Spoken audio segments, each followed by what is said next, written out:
Hey everybody, it's Lon.TV, and we've got my lamp back on the desk, which can mean only one thing. We've got a new way to turn it on and off without having to use a traditional switch. And today that method is going to be through the Flic. And this is a little device here that connects via low energy Bluetooth to your Android or iPhone. And when you push the button, the phone will respond. It does different things based on how you push the button. And we're going to explore all the different things that it can do in a second. I do want to mention, though, in the interest of full disclosure, this came in free of charge from Flic. However, nobody is paying for this review. All the opinions you're about to hear are my own, and nobody is reviewing this content before it is posted. So let's take a look and see how this works. So you saw me push the button. That's what you do there. There is some sticky stuff on the back so you can stick it to things. It also has a hook that you can attach to it if you don't want to stick it to something, and it runs on a watch battery. So when the power runs out on it, you can replace the battery and not have to get another Flic, which is a good thing because it costs a lot of money, unfortunately. So let's go into the app here, and this is a app that I'm going to recommend you really stick to Android with. Now, it does run on the iPhone and it does work on the iPhone, but the iPhone's a little bit more restricted as to how it handles apps from third parties. So on Android here, we can configure this to load when the phone loads up, as well as keep itself in memory so that whenever we push the button, the device will respond to us. So you can see the two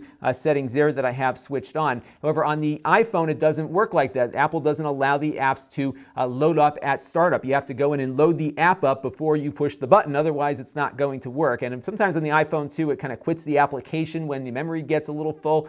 So if you are using an iPhone, you're going to have to just make sure that app is always running in order to be able to push the button. Android's a little bit more forgiving. However, it does use about 300 megabytes or so of memory while it's running in the background. So if you don't have a phone with a lot of memory, you may want to be careful about whether or not you let it sit as a foreground service on those devices. A little technical disclaimer here before we get into the rest of it. Now, you saw what happens when I click it here. So you can see when I click the button here, it registers a click and it beeps it. What I'm having a problem with is getting it to recognize a double click and a hold for some reason, but you can see just for the clicks as far as those are concerned how that works, but you can configure different things to happen based on how you're pushing the button, at least when it registers your clicks correctly.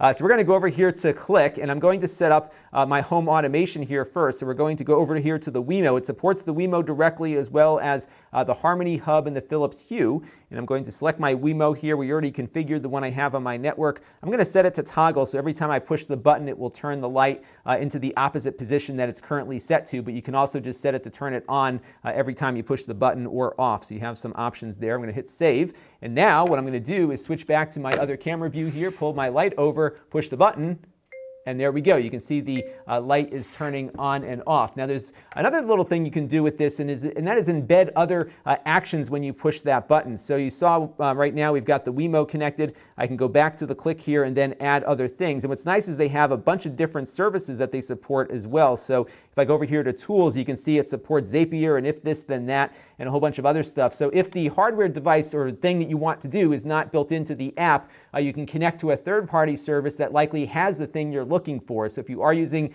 If This Then That, which is an awesome service for doing some of this automation kind of stuff, you can just connect the app to that and then have If This Then That do what you want it to do if the app is lacking that. You can even do some crazy stuff by configuring additional configurations to fire off when you push the button in certain ways. There's a lot of depth to what you can program these little things to do, which is kind of cool. But I'm going to do something a little bit juvenile here, and we're going to add the fart generator to the list here. There's a couple of fun things they built in there. So now you can see we have the Wemo and a fart every time I turn on the light. You can add a bunch of different actions underneath this as well. So you can really have some fun with that. You can take me out of middle school, but you can't take middle school out of me. Now you can configure a bunch of these Flics to work on your phone. So if we had more of these, you could see them all popping up on the list here. There's also a neat little feature here to build little macros of different tasks. So you can see I built a task here, and it's the same function as we saw before with the Click, but I can kind of embed them all in a little group here and assign them more easily to different devices. So if you have a little set thing that you'd like to do on different Flics, you can build a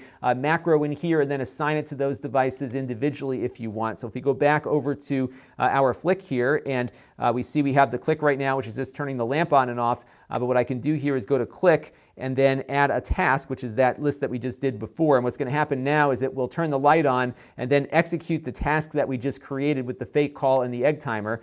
So you can see now we're getting a fake call and our egg timer is going to start clicking, although I turned the volume off because the last take I did, it was getting rather annoying. So the little button here works very well. It's got a really nice and elegant app. What's the problem? Price. $34 a piece for one of of these things, which is quite a bit, especially for just a low-energy Bluetooth device with a button attached to it, some sticky stuff on the back, and a hook in the box if you don't want to stick it to something. That's all you get, and it just seems like a lot of money for something that really shouldn't cost that much to make. I'm thinking these should be like $5 or $10, not $34.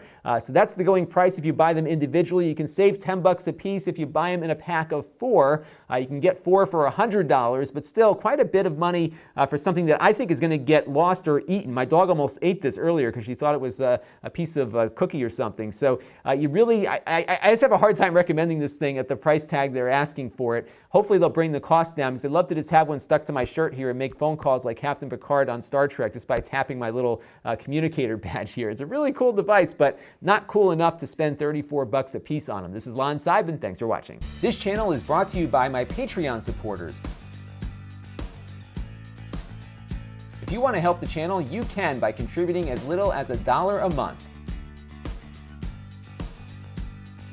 Head over to Lon.TV/Patreon to learn more. And don't forget to subscribe. Visit Lon.TV/S.